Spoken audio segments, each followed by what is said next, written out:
Hello and welcome to the show. On today's episode, I'm going to be talking all about virtual events and how you can use your passion to create a virtual event. So there are many types of virtual events out there. There's webinars, there's virtual conferences, virtual trade shows, virtual workshops, masterminds, networking events. There's so many different types of virtual events, but you could actually use your expertise, your passion, create a virtual event, and make money from those events. So my guest today is Kelly Thompson, a visibility coach and the founder of the Package Your Genius Virtual Summit. She's also the host of the wildly popular podcast, The Genius in You, and features midlife women who use their genius to make an impact and an income. So I pray that you receive value today. There's going to be a lot of great information, so get ready. You do not want to miss this episode. Welcome to MOMetize Your Passion, a place for moms with big dreams and an eagerness to turn them into a thriving reality. Whether you're a mother looking to monetize your talents, transition from a stagnant job, or explore a fun side hustle, you're in the right place. I'm Caroline, wife, mother, and the visionary behind Tinseltown Mom, a platform dedicated to helping moms to embrace and pursue their God-given dreams. After interviewing nearly 100 celebrities for my platform, one common theme stands out in their success stories: passion. As a former actress, current writer, celebrity blogger, and certified life coach, passion has always been at the core of my journey. And through it all, I've discovered the power of honing our gifts, learning from our past, and using our experiences to uplift others. Join me on the show as I explore stories of celebrity moms and successful mompreneurs, uncovering the roadmap to their accomplishments. I'll also be sharing business and marketing tips to guide you towards tangible ideas for making money. Here, my hope is that you'll find inspiration from God, encouragement, and practical insights to MOMetize your passion.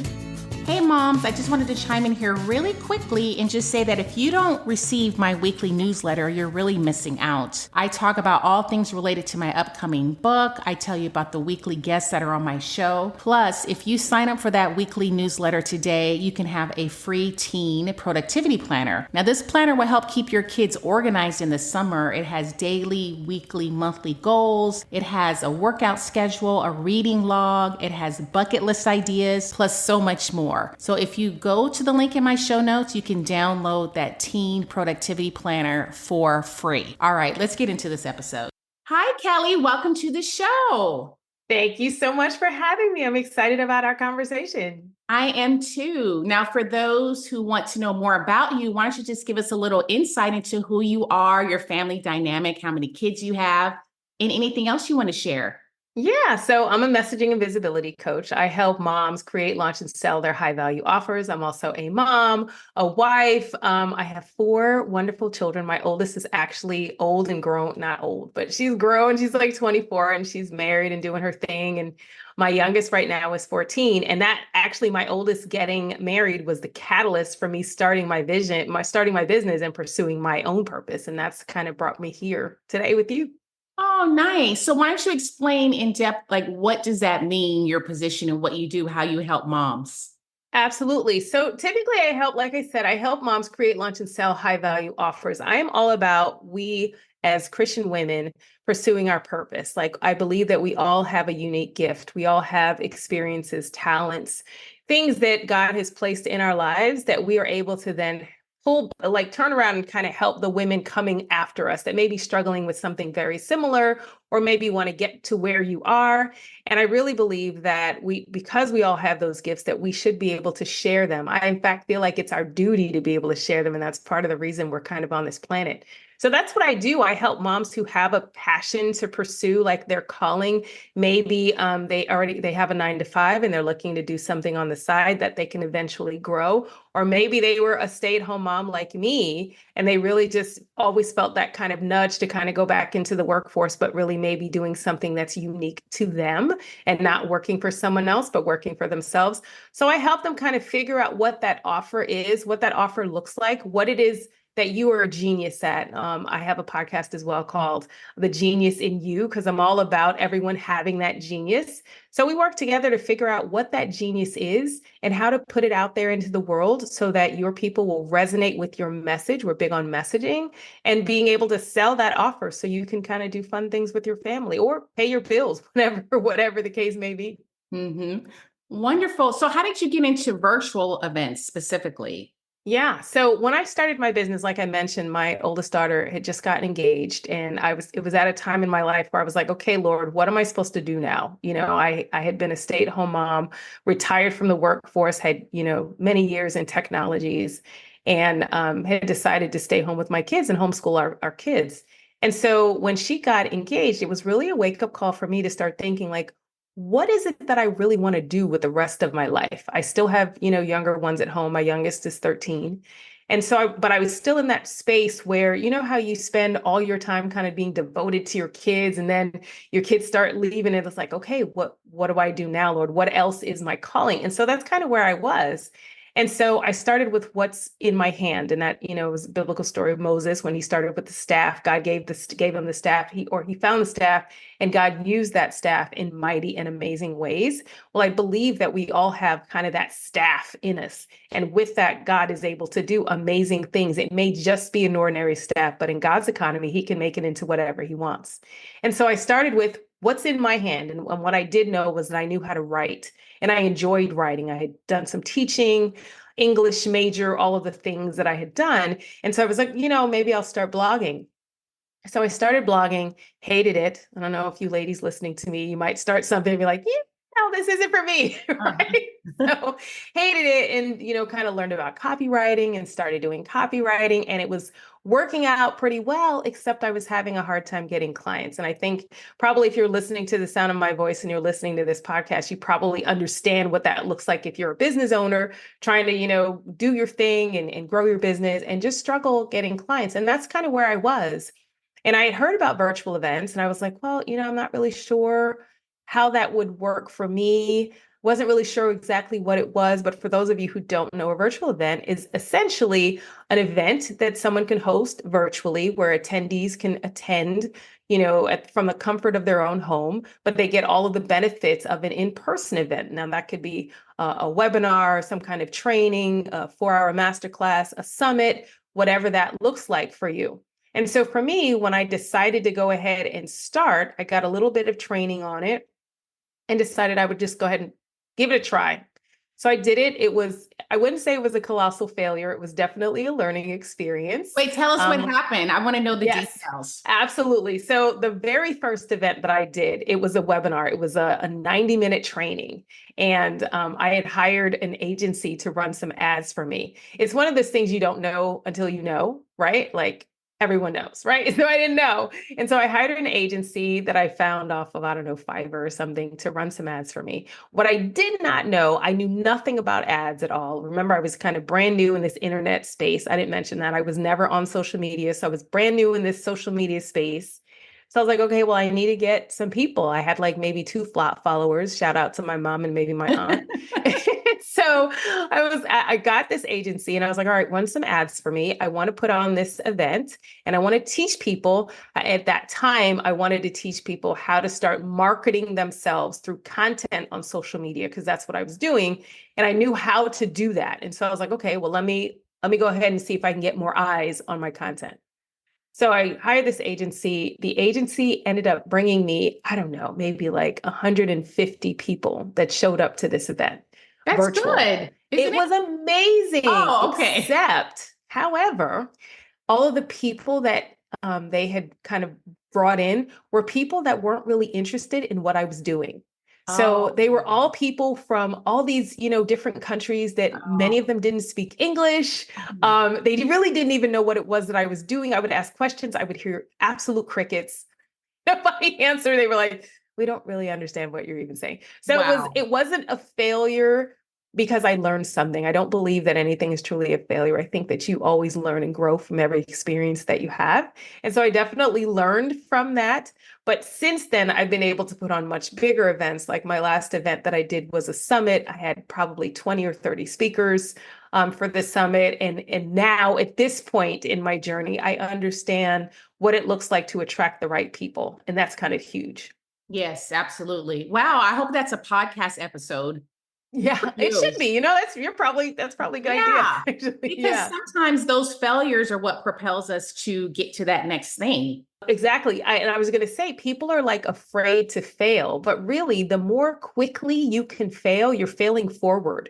And if you can Mhm. fail, you learn faster. Every Yes. iteration that you do, you learn much quicker. And you now Mhm. know 1,000 ways. I think there's a quote, I don't remember who said it. Like, now I know 1,000 ways that will not work before he found the way that did work. Ah, yes, yes, absolutely. So speaking of virtual events, there are so many out there. There's summits, masterminds, virtual events, online, whatever. Like, what are the differences? Absolutely. There's a lot of different events. The purpose of event, at least the way I teach my clients, the purpose of a virtual event from my perspective and how I teach my clients is really to be able to accelerate that know, like, and trust, to get people to understand your expertise, recognize you as an authority in the space, and want to work with you. That's really kind of the goal. And so that can look like a lot of different ways. It could be, like I said, a 90-minute webinar. Yeah, I do those. It could be a 10-minute webinar that's impactful. It could be a summit. It could be a 4-hour masterclass that I also do. So, it really just kind of depends on what your goal is and, who are you trying to attract with this event? Does that make sense? Yes. So the title of the event depends on what your actual goal is for the event.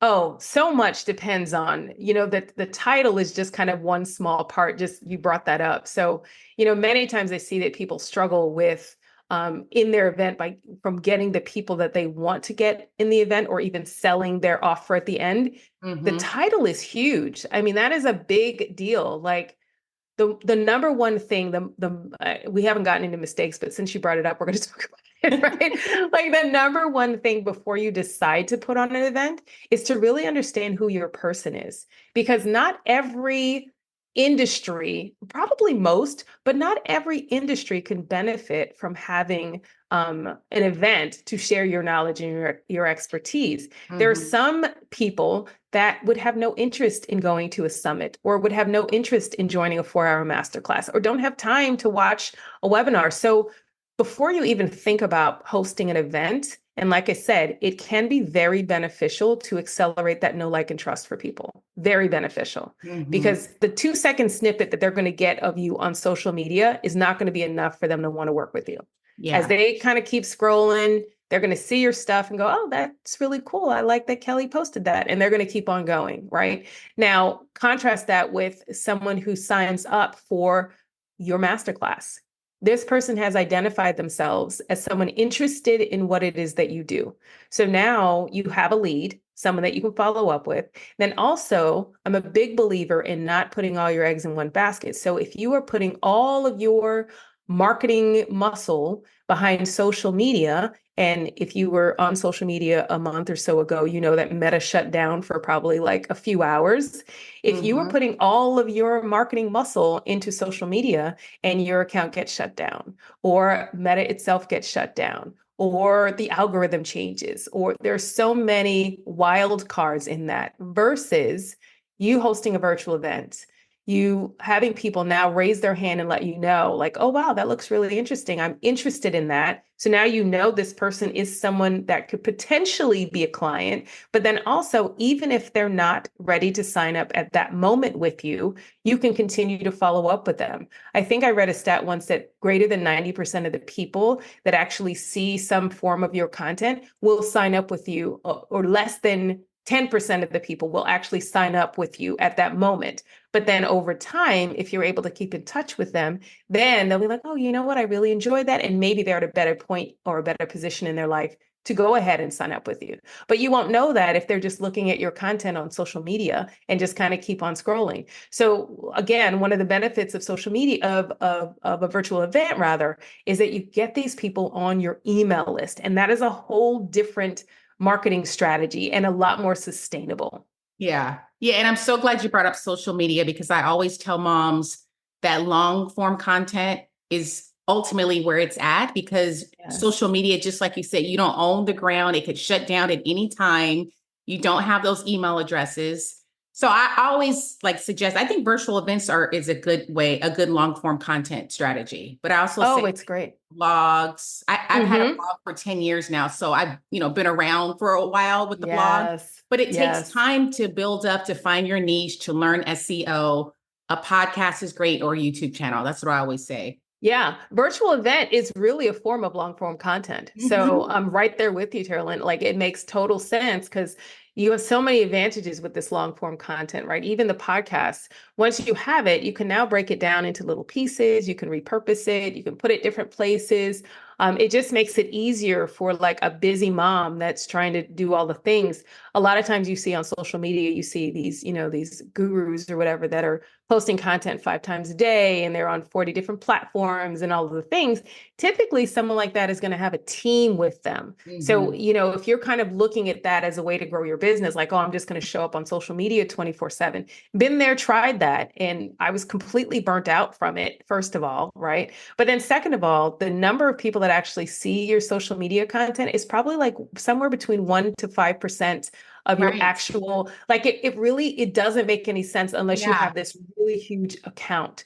So Mm-hmm. long form content, 100% I agree with you, is the way to go.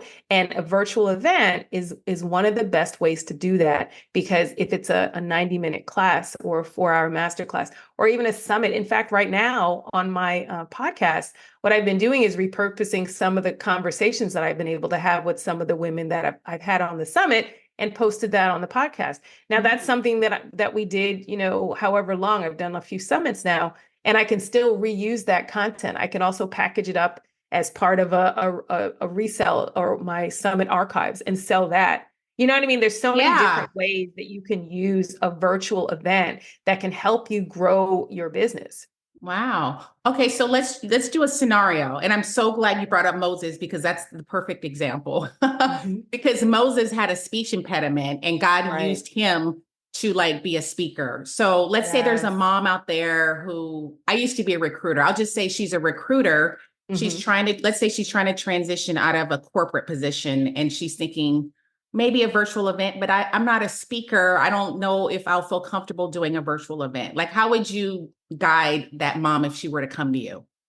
Yeah, I think I've heard it said that public speaking is kind of not one of the number one fears that people have. I think it was Jerry Seinfeld actually that talked about how death was second only to public speaking in terms of greatest fears that people have. So I totally get it. And from myself personally, I never really saw myself as a speaker. Like I am now, but I never saw myself in that regard at all. So first, I would say is God has a plan for your life. And if you are shying away from it, you are probably shying away from something that God wants you to lean into. So I would say that first. Secondly, I would say that most of the time when we're afraid of something, it's because we don't feel comfortable or confident in it. Well, the only way to get comfortable and confident in it is to practice it. Right now, Mhm. whether that looks like, I remember my first speaking engagement, and this was a live in person speaking engagement. And I remember being terrified of having to speak. It was a group of women, and I was like, oh my gosh, I'm not a speaker. I don't know what I'm going to do, whatever.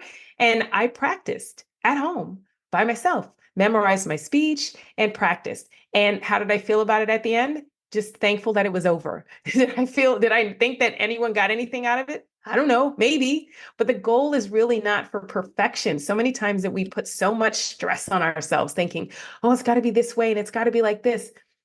I always say that success builds walls and failure builds bridges. So if you're afraid to show up, there's a mom just like you that's looking at you going like, wow, I don't know if I could do it. But they may see you get up and say, you know what, I'm going to do this virtual event and I'm going to talk and it's not perfect. That's okay, because that's going to encourage someone else. So be Mhm. okay with the imperfection. And, I always say, just do it messy. Mhm. Now, how would you advise? Let's say she's ready to do it. She's going to not let fear stop her. Like, how would you advise? Like, should she have her family members sign up? Like, what should she do? Like, let's say she wants to be a recruiter Right.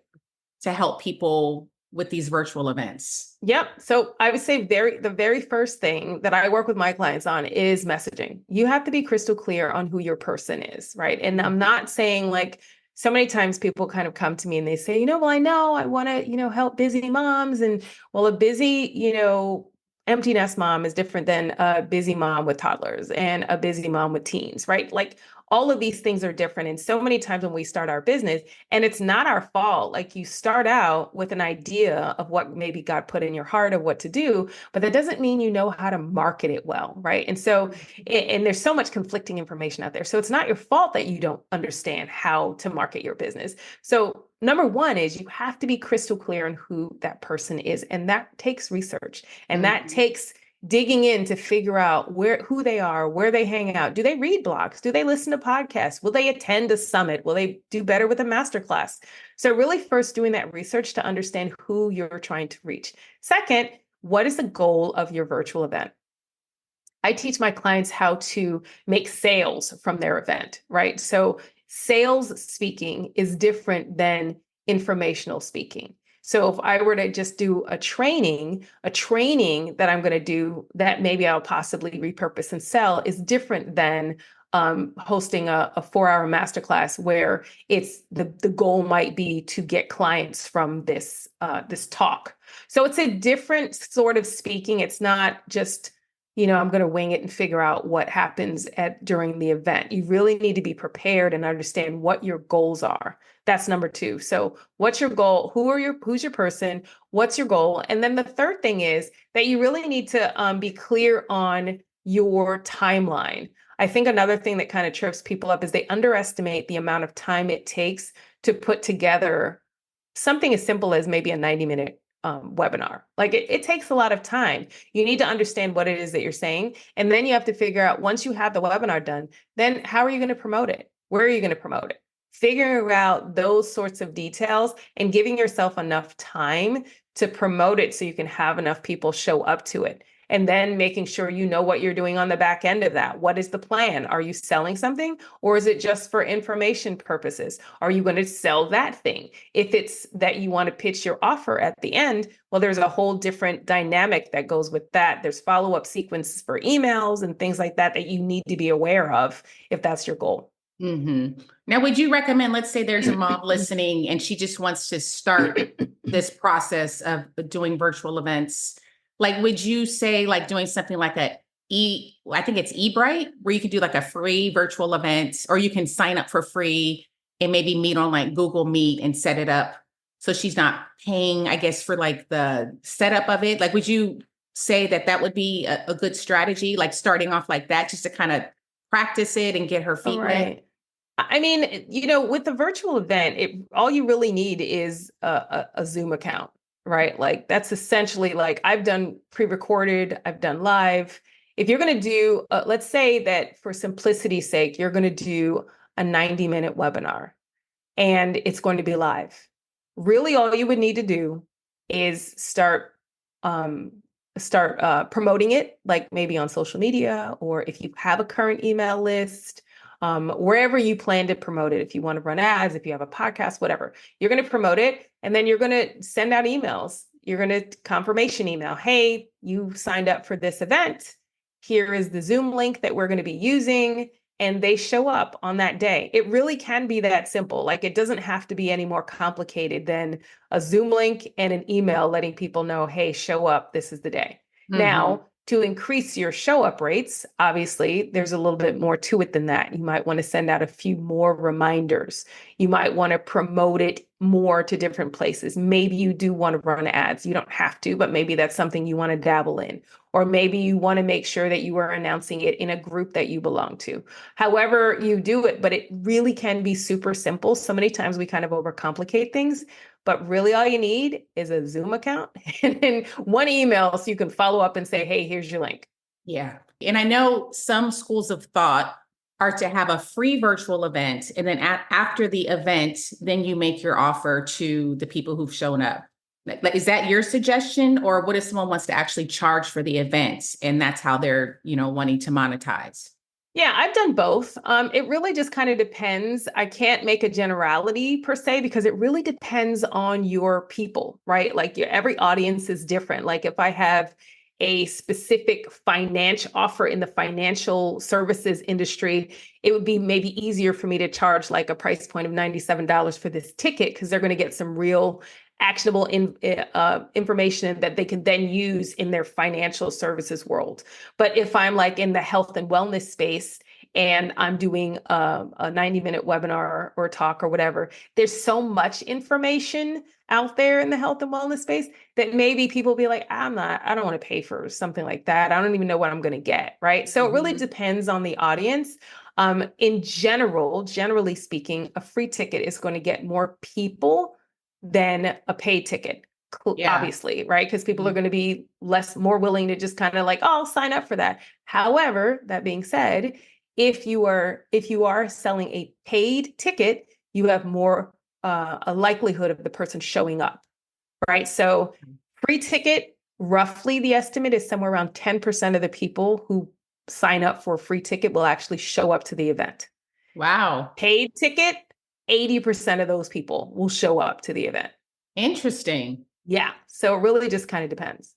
I feel like I get an offer for a free webinar twice a day, three times a day. Exactly. There's so many Exactly. free webinars out there. Exactly. And that's why you have to be very crystal clear on who it is that you're targeting. And so you can really articulate the benefits of attending your virtual event. Like, because we get so many, we're inundated with information. We do not lack for information, right? So Hmm. because of that, you want to speak to that person. And that's why I'm so huge on messaging. And that's what I work with my clients.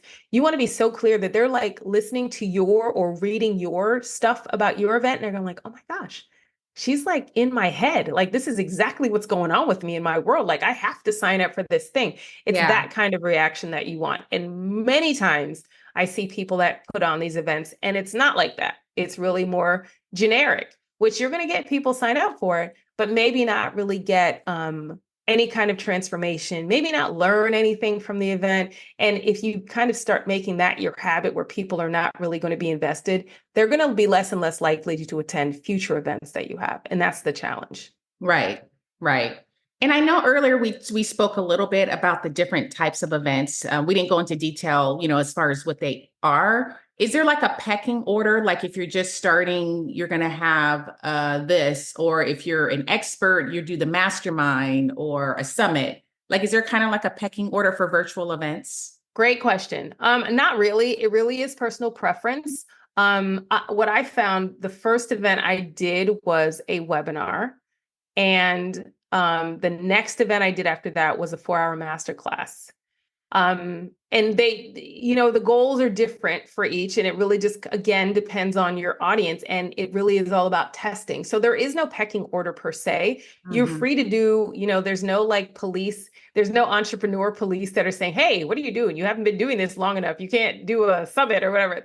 There's no police. Like, we literally can make our own rules, thank God.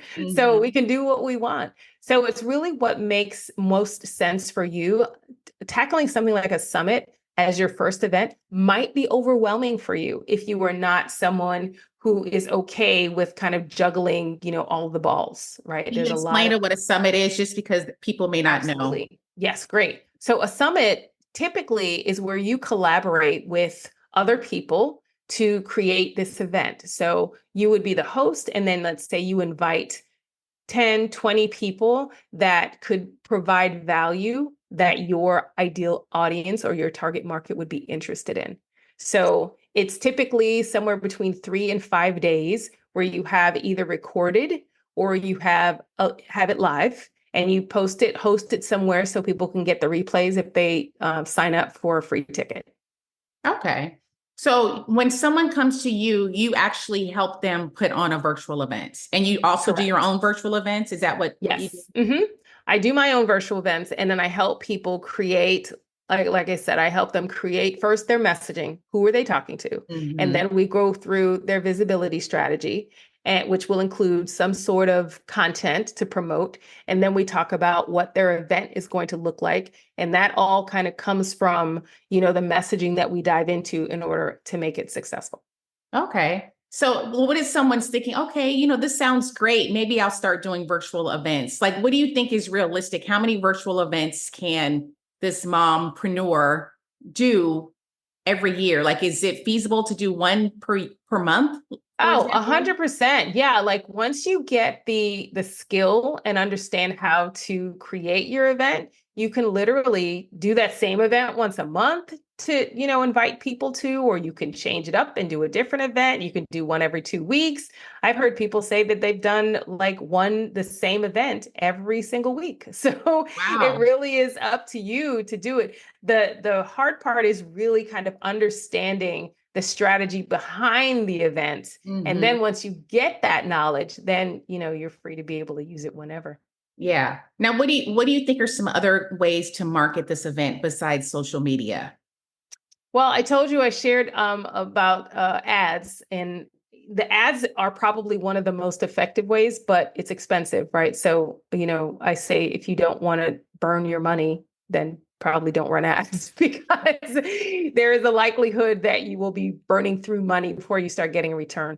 So Mm. that's a challenge. But anywhere that there's people, right? Networking events you can share, podcasts obviously are huge. Just make sure you Mhm. give yourself enough time prior to the event to talk about it for a few episodes because there's a little bit of a lag time, right? So Yeah. there's a lot of different ways that you can go. Even in your blog, you can talk about your event. You have people that are reading your blog regularly. So it's just like everything else. You get to choose where you're going to market. If you're not on social media, that's fine. If you have a podcast instead, fine. If you decide you want to be on YouTube, like you get to choose. You get to choose where your event is and you get to choose how you promote that event. Hmm.